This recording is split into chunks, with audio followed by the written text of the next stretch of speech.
자, 이제 먹는 이야기 해드릴게요. 먹는 것도 아주 중요하죠. 사실은 먹는 거는요, 이미 정답이 나와 있어요. 싱싱한 재료로 가능하면 골고루 드십시오.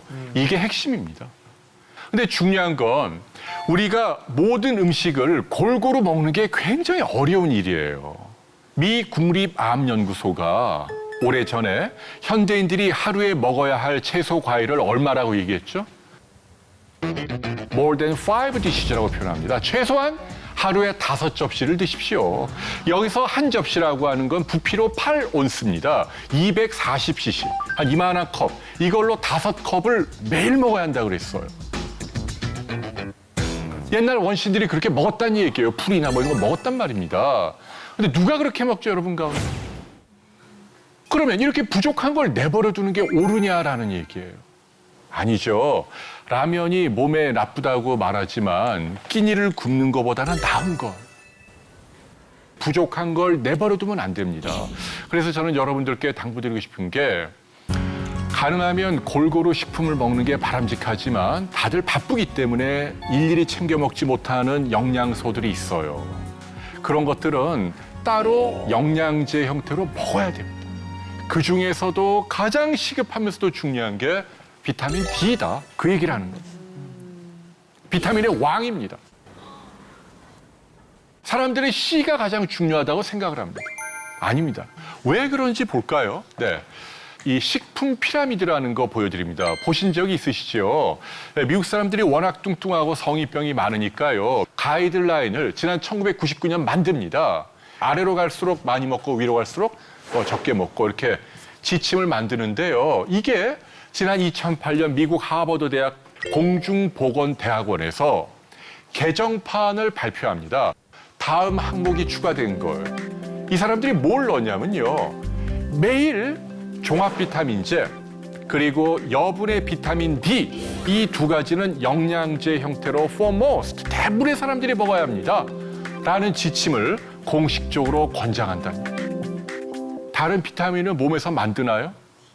못 만들죠. A 못 만듦, B 못 만듦, C 못 만들어요. D는 만드나요? 만들죠. 어떻게 만들죠? 햇볕. 네. 햇볕으로 피부에서 만듭니다. 뭘 의미하죠? 다른 비타민은 몰라도 비타민 D만큼은 너의 생존이나 너의 안녕에 워낙 중요하니까 아예 몸에서 만들 수 있도록 유전자 내 씨앗을 심어준 거예요. 햇볕 말고 음식으로는 어디에 많이 들어있죠, 비타민 D가? 동물의 내장이에요. 동물의 간, 동물의 창자 이 안에 다량의 비타민 D가 녹아있다. 옛날 원시인들은 비타민 D가 부족할까요? 안 부족해요. 그들은 벌거벗고 햇볕 막 뛰어다닙니다. 피부에서 막 만들어요. 그리고 짐승을 잡아 내장을 통째로 먹었어요. 그런데 오늘날 누가 그렇게 살죠?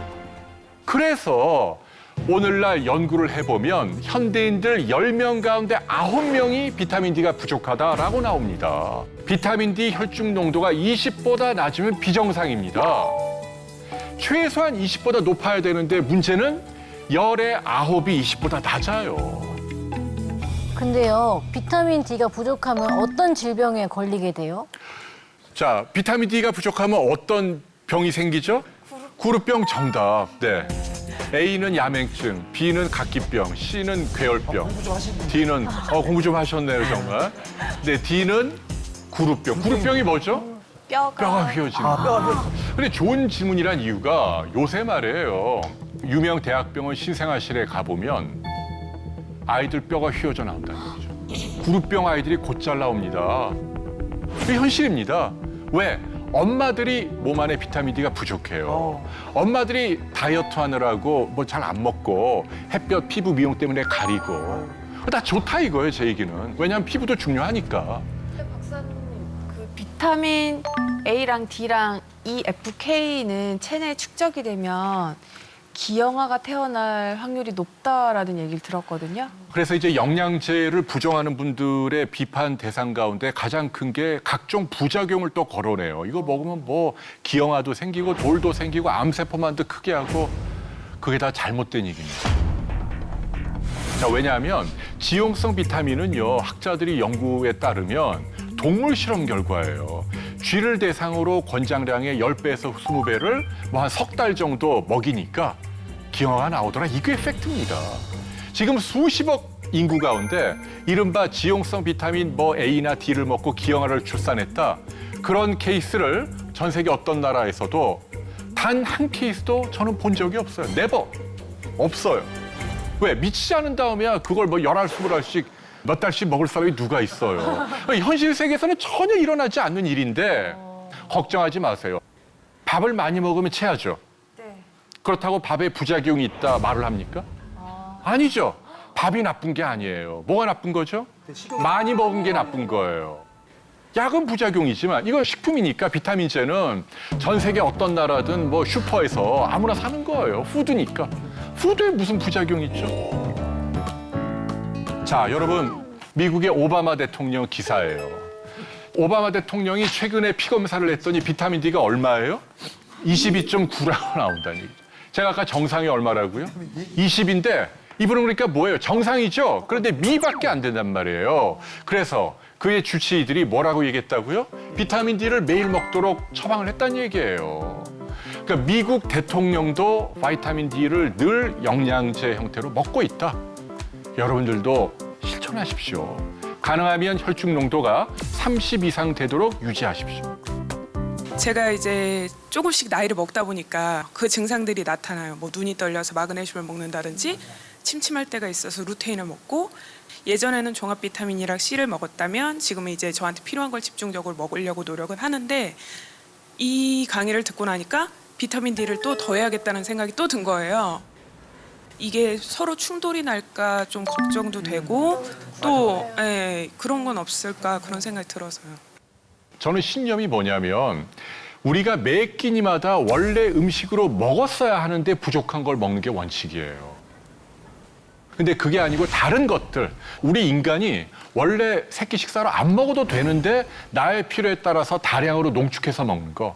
어떤 뭐 건강기능식품을 먹으면 뭐 심장병을 예방한다, 혈압을 떨어뜨린다, 뭐 다 뭐 얘기를 하는데 그런 것들은 굳이 드실 이유가 없어요. 값만 비싸고 크게 실익이 있을까?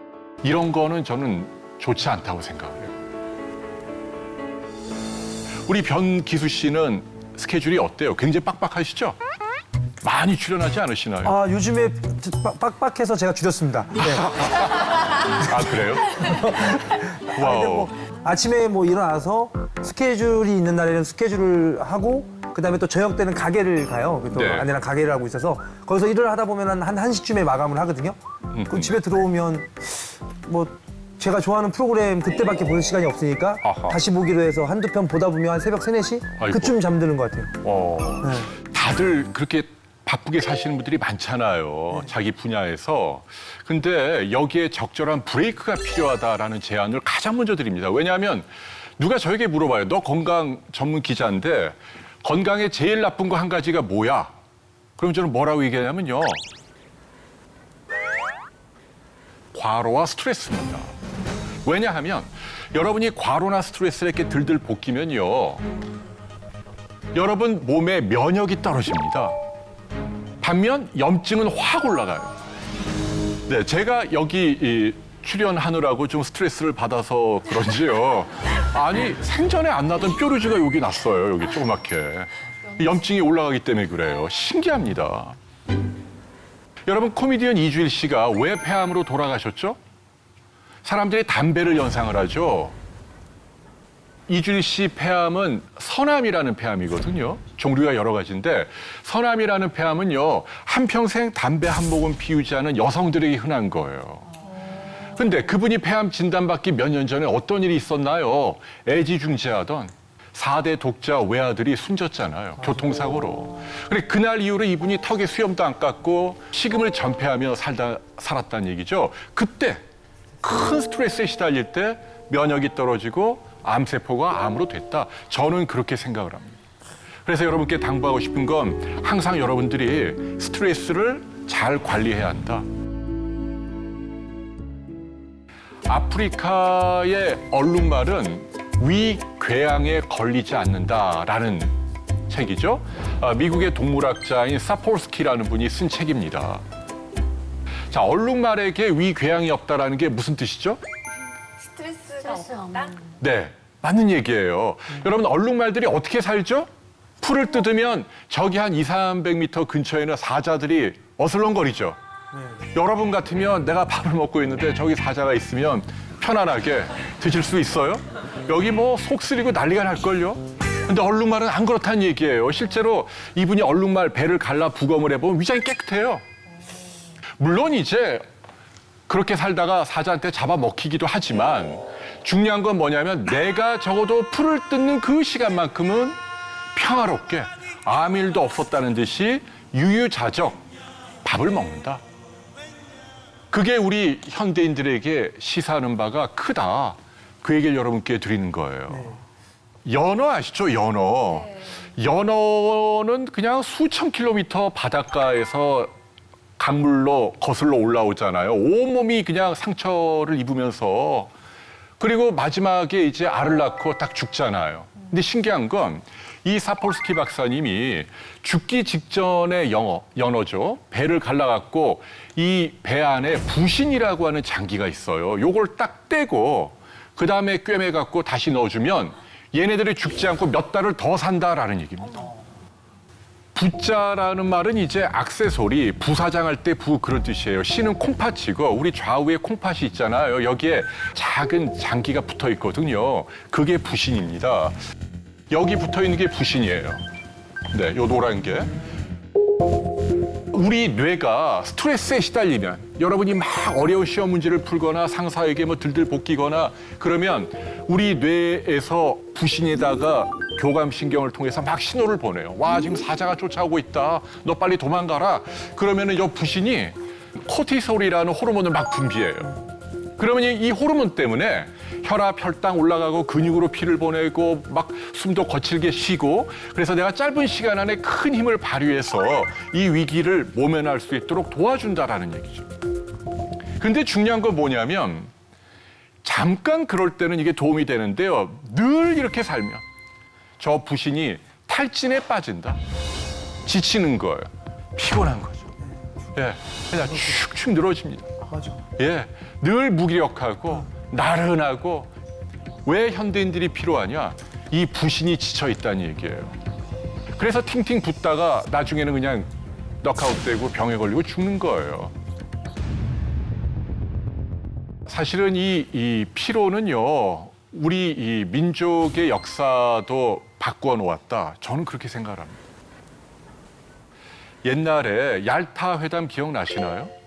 네, 38선이 만들어진 계기가 됐죠. 그때 소련의 스탈린이 미국의 루스벨트를 얄타로 초대를 했습니다. 흑해 연안의 작은 휴양 도시 아닌가요? 지구 반대편까지 루스벨트가 그 지친 몸을 이끌고 날아온 거예요. 시차 때문에 그냥 만시창이가 되고 또 부신도 팅팅 부어 있고 굉장히 피곤했겠죠. 그래서 사실은 뭐 당시 소련이 뭐 일본과 전쟁에서 크게 기여한 바도 없는데 그냥 공짜로 38선 이북을 전병하게 된 겁니다. 그때 루스벨트가 좋은 컨디션으로 회담에 임했다면 그렇게 터무니없이 양보하지 않았을 거다, 소련에. 이것이 많은 역사학자들의 증언이기도 합니다. 그래서 거슬러 올라가면 루스벨트의 피로가 우리가 분단 국가가 된 원인 중 하나다, 그런 얘기를 해드리는 거예요.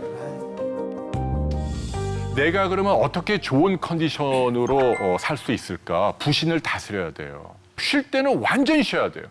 그래서 부신에서 코티솔이라는 호르몬이 하나도 안 나와야 돼요. 여러분이 이렇게 편안할 때는 분비가 제로. 그러다가 여러분이 뭔가 위기가 생기면 뭐 직장에서 큰 일을 해야 되고 시험 문제 풀어야 되고 스트레스 상황 때는 코티솔이 쭉 나와줘야 합니다. 이렇게 낮게 휴식 때 유지되다가 분비될 때는 크게 분비가 돼야만 내가 일을 할 때는 큰 힘을 발휘해서 피로를 모르고 왕성하게 일을 한다. 그리고 그 시간이 끝나면 다시 뚝 떨어지고 또 이렇게 쭉 가야 돼요. 그래서 여러분들은 아무쪼록 쉬어야 돼요. 그래야만 부신을 달랠 수 있다. 어떻게 쉬느냐? 여러분이 편안한 걸 해야죠. 그냥 막연하게 빈둥거리고 늘어져 있고 이게 쉬는 게 아니에요. 제가 말한 휴식은 상당히 적극적인 휴식을 취해야 한다. 잘 계획된.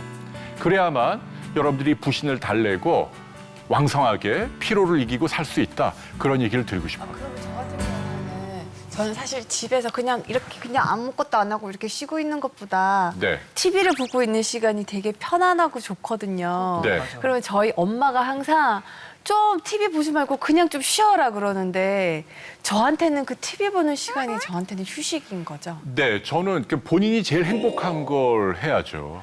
네, 건강에 도움이 되는 행복함이라고 하는 건요, 자극적인 쾌락은 아닙니다. 도박을 할 때 내가 원하는 패가 딱 뜨면 짜릿하잖아요. 뭐 이런 거. 이런 거는 안 좋은 쾌락입니다. 그렇게 쉬면 안 되고요. 희로애 락의 마지막 락, 즐거울 락. 이거는 이완형 쾌락이죠. 예를 들면 이제 여러분들이 맛있는 밥을 먹고 나면 편안하고 졸리잖아요. 그 엄마 옆에 이렇게 누워있을 때 엄마가 뭐 이렇게 머리 쓰다듬어 주면 졸리잖아요. 그런 느낌. 그런 느낌을 자주 경험하는 게 이 부신을 달래는데 도움을 줍니다. 그래서 우리 가은 씨가 말씀하신 TV 보는 게 그냥 자극적이지 않고 편안하고 행복하면 저는 나쁘지 않은 것 같아요. 어떻게 쉬는 게 가장 중요하냐? 의학적으로 가장 중요한 게 잠을 자는 겁니다. 학자들이 연구를 해보면요, 하루에 7시간 반 정도 잘 때 우리 건강이 가장 좋아진다 이렇게 나와 있습니다. 7시간 반을 중심으로 뭐 8시간 내지는 7시간 하루에 그 정도는 자야 내가 건강해진다. 그 이야기를 여러분께 드리고 싶어요.